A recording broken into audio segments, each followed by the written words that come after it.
which attracts disparate texts and figures to gradually coalesce into a full-blown legend, which in itself is not present in the scriptures. As Christians came to get a greater and greater sense of who Jesus was as God on earth, the contrast, that is the final human enemy, also becomes clearer and develops as the kind of shadow side, perhaps.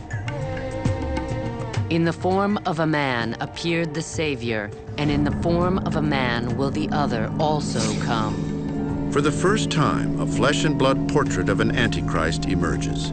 But this passage isn't from Daniel, Revelation, or the epistles of John. It was written in 202 AD by Hippolytus, a prolific theologian of the early Christian church. In his treatise On Christ and Antichrist, Hippolytus brings together ideas about the Antichrist that were prevalent in the early church, including a belief that would serve as a pretext for much bloodshed through the centuries. That the Antichrist, like Christ himself, would be of Jewish origin, from the Hebrew tribe of Dan. That element, that is Antichrist as a Jew, and was accepted by the Jews, was one of the elements certainly that was present in much of the pogroms and persecutions of the Jews in later history. During the Crusades, the Antichrist's name would be invoked to stir hatred against both Muslims and Jews.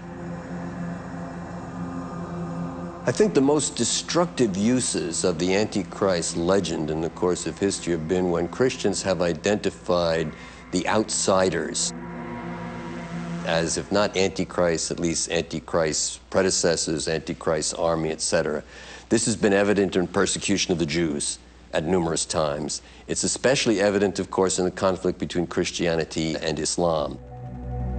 In the First Crusade, launched by Pope Urban II in 1095, mobs of peasants, the People's Crusade, devastated Jewish settlements along the Rhine. In the conquest of Jerusalem in 1099, there was wholesale slaughter of Muslims and Jews in the city. The apocalyptic element in the Crusades became very, very important. Perhaps even more powerful after the city of Jerusalem is recaptured by the Muslims in the year 1187. The Muslim general Saladin's recapture of Jerusalem in 1187 led to arguments that he was the Antichrist. Interestingly, Muslims also have an Antichrist figure called the Dajjal, who first appeared around the 9th century in the Hadith, a collection of the Prophet Muhammad's sayings and stories of his daily life. The notion of the one who's not really a Christ, but trying to give an image of being a leader, of being a Messiah. So the word Dajjal itself, of course, means a deceiver in Arabic, or a blatant liar, and it's someone who is a false Messiah. And this notion is also found, of course, in the biblical text. So there is this distinct notion that the idea of Dajjal is directly linked to this idea of the Antichrist. During the Protestant Reformation in the 16th century, the word Antichrist was even used by Christian against Christian. Reformers found it incumbent upon themselves to justify their break with Catholicism. No easier way was that than to look at the Pope as the feared Antichrist.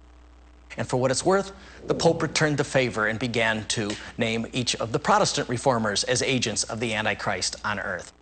The power of naming the Antichrist proved to be highly seductive, especially as a form of prophecy. In the middle of the 16th century, Nostradamus, the famous French physician and seer, wrote enigmatic verses that interpreters say identify 3 Antichrists. The most famous of Nostradamus' quatrains about Napoleon is Century 8, Quatrain 1. And it says, Pau ne Laurent will be more of fire than of the blood.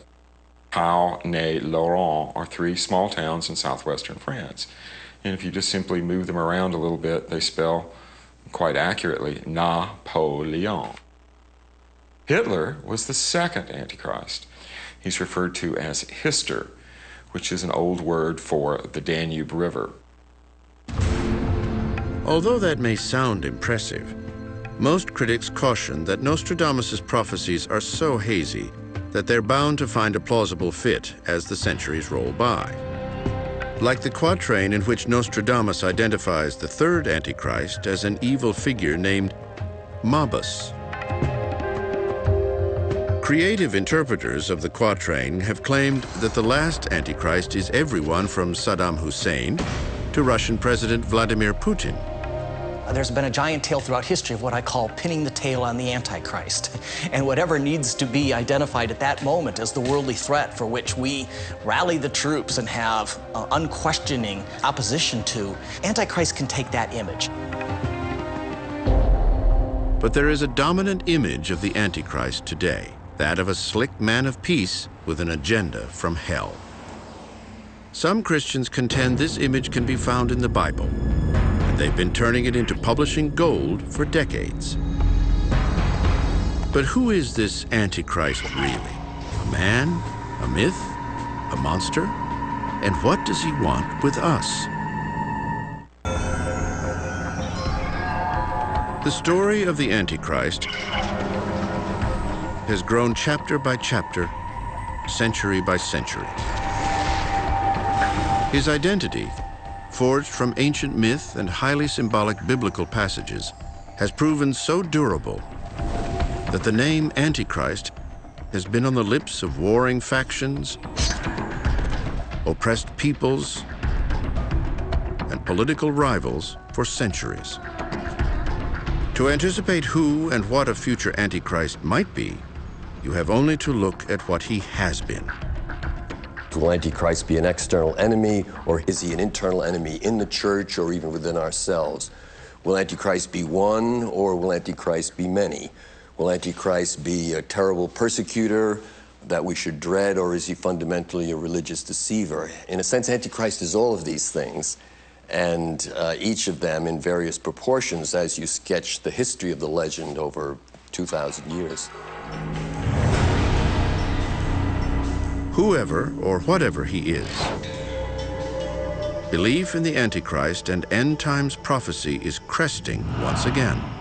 There's something in the air that people are fascinated with apocalyptic events and with a sense that real evil is rising, and this clash between good and evil may be reaching a cataclysmic moment.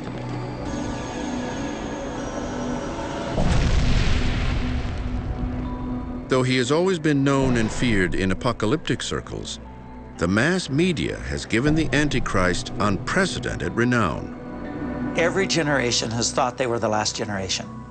And so the difference is, in this generation, we have global television networks and we have global distribution of novels that promote those ideas.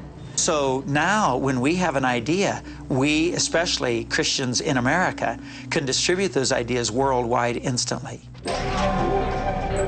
Indeed, the Antichrist made one of his biggest incursions into the mainstream with the publication in 1970 of a slim volume that popularized a fundamentalist and evangelical version of the end of the world. Probably the individual who most needs to be singled out is Hal Lindsey. His epical, The Late Great Planet Earth, first published in 1970, has gone through edition after edition. I think this text, more than any other, has popularized a fairly common set of expectations and fears related to the notion of the Antichrist.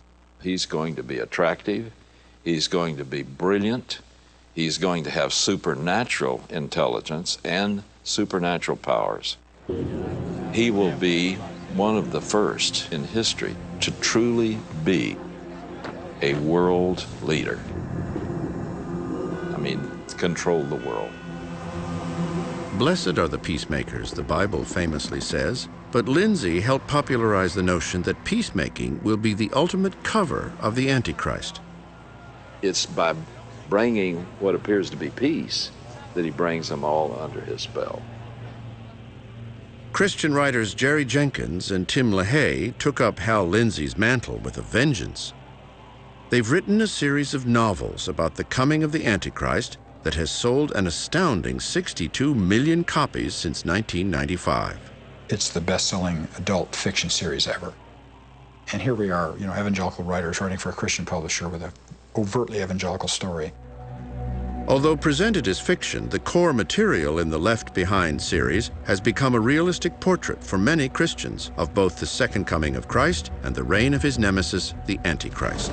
In the Left Behind series, The Antichrist will be the head of the United Nations, a popular, peace-promising, charismatic leader from Romania who gets control of the United Nations and then moves it to the New Babylon in Iraq, where he begins to oversee a new world order.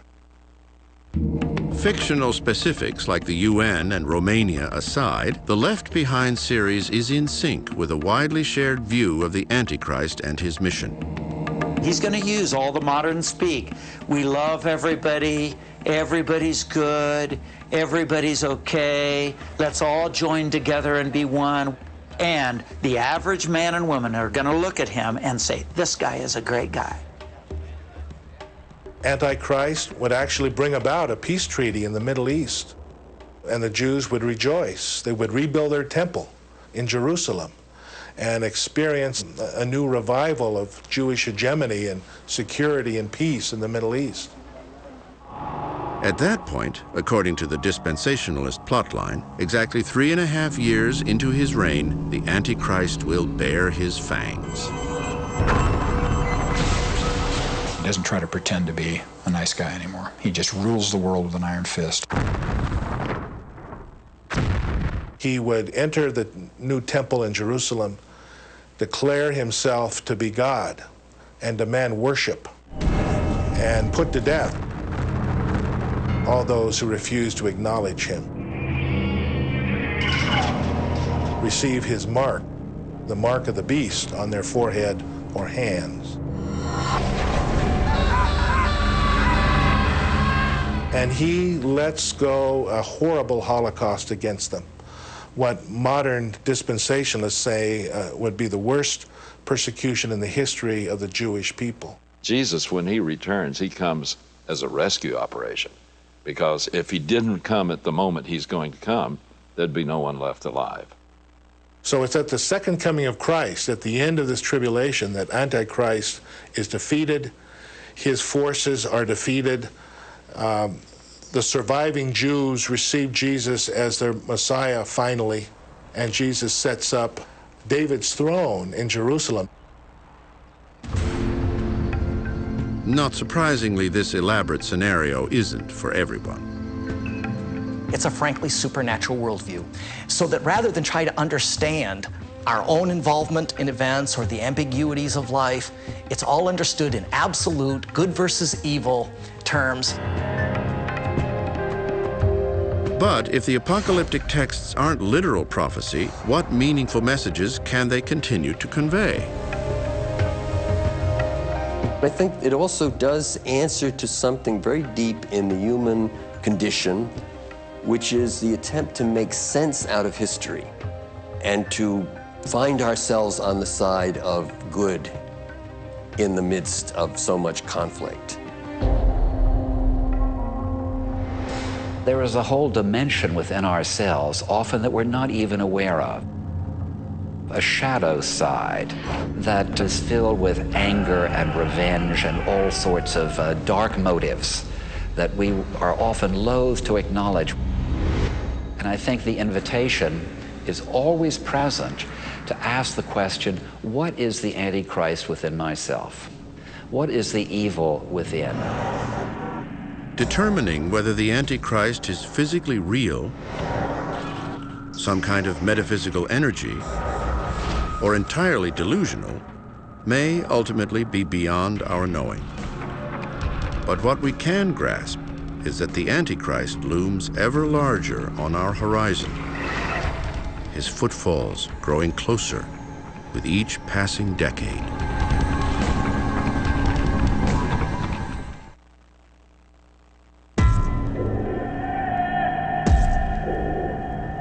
The Antichrist has topped most wanted lists for the last 2 millennia. Prophecy believers have never stopped hunting for this figure, Christ's evil opponent, Satan's human representative on earth during the end times. He is both dreaded and, oddly enough, welcome. There's hope in the figure of the Antichrist as well, because it signals the end of the world, which signals a reunion with Jesus Christ and a perfected humanity.